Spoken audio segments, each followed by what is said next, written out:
Cargo ভিলেজের সামনে আমরা অবস্থান করছি। আমরা দেখতে পাচ্ছি যে এখানে যারা অবস্থান করছেন তাদের বেশিরভাগই আমদানিকারক বিভিন্ন প্রতিষ্ঠানের কর্মকর্তা কিংবা বিভিন্ন পর্যায়ের লোকজনরা রয়েছেন। তারা এখানে অপেক্ষা করছেন, নানাভাবে তারা বোঝার চেষ্টা করছেন, জানার চেষ্টা করছেন তাদের ঠিক কী পরিমাণ ক্ষয়ক্ষতি হয়েছে সেটা মানে নিরূপণেরও তারা একটা চেষ্টা করছেন।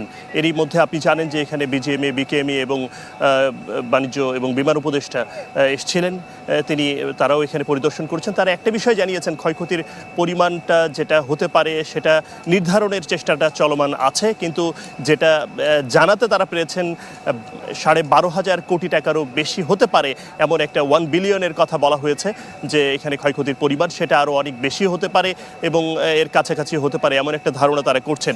এছাড়াও বিভিন্ন ব্যবসায়ীদের সঙ্গে আমাদের কথা হয়েছে যারা এখানে মূলত এসেছেন, উপস্থিত হয়েছেন। তারা কেউ কেউ বলেছেন যে কারো 8 থেকে 10 কোটি টাকা এরকম করে প্রায় প্রত্যেকেরই এই টাকার পরিমাণটা ঠিক এর চেয়েও অনেক বেশি কিংবা কাছাকাছি এমন আশঙ্কা করছেন। তারা ঠিক জানেন না ঠিক এখন কি হবে। কেউ বলছেন তারা নিঃস্ব হয়ে যাবেন। তাদের নানা রকমের শঙ্কা, ব্যবসা বাণিজ্য, এই জটিলতাগুলো রয়েছেই।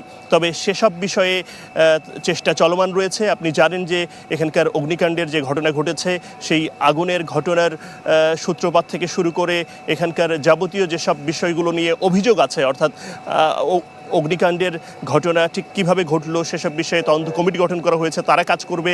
এছাড়াও যেন বিমান যে চলাচল, পাশাপাশি যে কার্গো আসছে সেটাও যেন অন্য কোনো স্থানে, বিকল্প স্থানে রাখা যায়, সে ব্যবস্থাটাও জোরেশোরে করার চেষ্টা করে যাচ্ছে সংশ্লিষ্ট কর্তৃপক্ষ।